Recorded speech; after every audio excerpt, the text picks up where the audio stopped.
si A. Nah, kemudian disuruh Umar ke masjid. Kada bisa aja Abu Musa. Kenapa aja Umar Nasrani dia Abu Musa?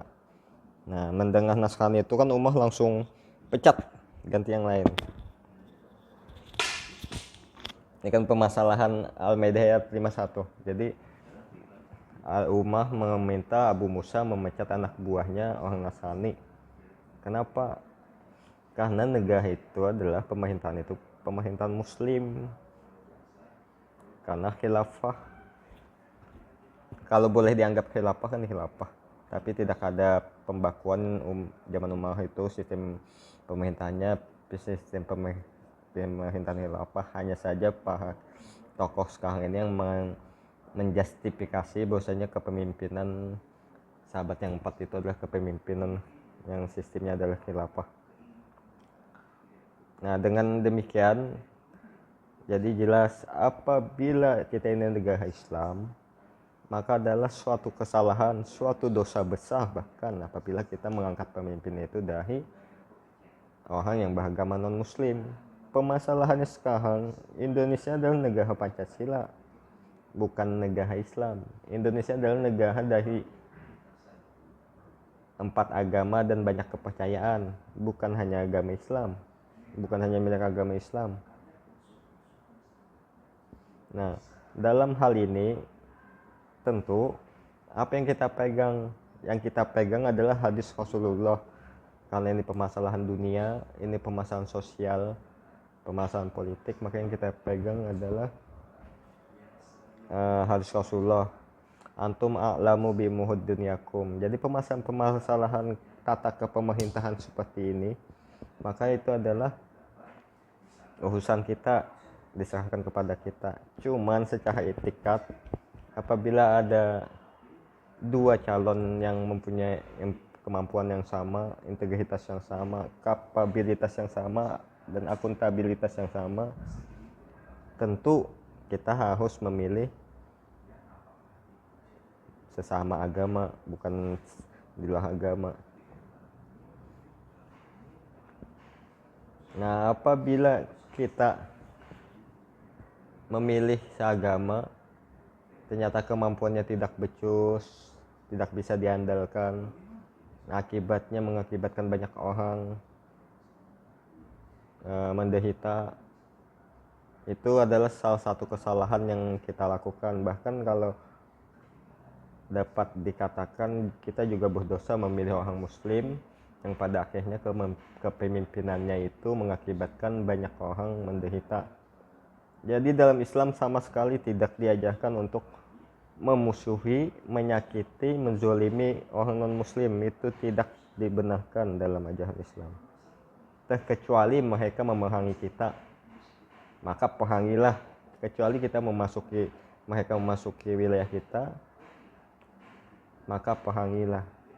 Nah, itu kan surah Muhammad dalam Al-Quran itu jelas semuanya itu tentang etika perang tuh.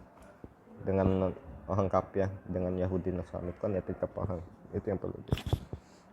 Kemudian pertanyaan Abdillah yang kedua, bagaimana mengimplementasikan ayat siasah dalam suatu sistem kenegaraan di Indonesia?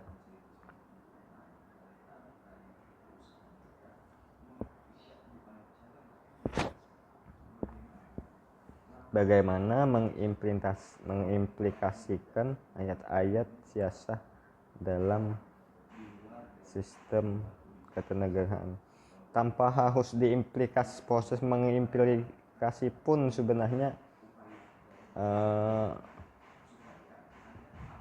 aturan-aturan administrasi negara, aturan hukum tata negara kan sudah sedikit banyaknya sudah terpenuhi. Adanya MUI, adanya Basarnas, kan itu salah satu wujud bahwasanya ayat-ayat siasah, ayat-ayat yang bicara tentang ketatanegaraan, sistem pengelolaan pemerintahan atau sistem penyelenggaraan pemerintahan sudah terpenuhi. Basarnas, PWI, apalagi banyaklah yang kadang kita tidak bisa tidak sadar bahwasanya itu diciptakan, itu dibentuk dengan dasar, dengan gairah, dengan semangat yang ada dalam ajaran-ajaran Islam. Contohnya undang-undang wakaf, undang-undang perbankan syariah, itu kan salah satu wujud positivisasi ajaran Islam. Kenapa sih hanya dengan sistem negara Pancasila ini kita menafikan hal-hal yang sudah banyak diakomodasi oleh pemerintah, hal-hal yang itu merupakan ajaran-ajaran Islam yang sudah diakomodasi oleh pemerintah melalui undang-undang, lembaga-lembaga. Nah, pertanyaannya kembali ke kita. Kita hidup di dunia diberi petunjuk Al-Quran yang dijelaskan dengan hadis dan pendapat ulama, itu supaya kita dapat menjalani kehidupan dengan baik. Dengan kita menjalani kehidupan dengan baik, tentunya kehidupan dunia cermin dari kehidupan di akhirat. Kehidupan dunia adalah cermin bagaimana kita di akhirat.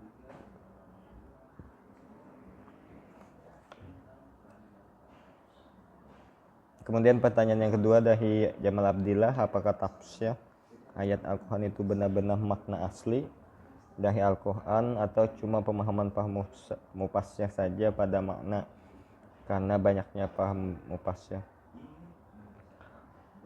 Walaupun mufassir itu cuma satu, yang namanya tafsir itu adalah hasil penafsiran dari mufassir. Apakah itu benar-benar makna aslinya? Tergantung kondisi, tergantung dengan lapas yang ditafsirkan. Ya, tidak semua mata harus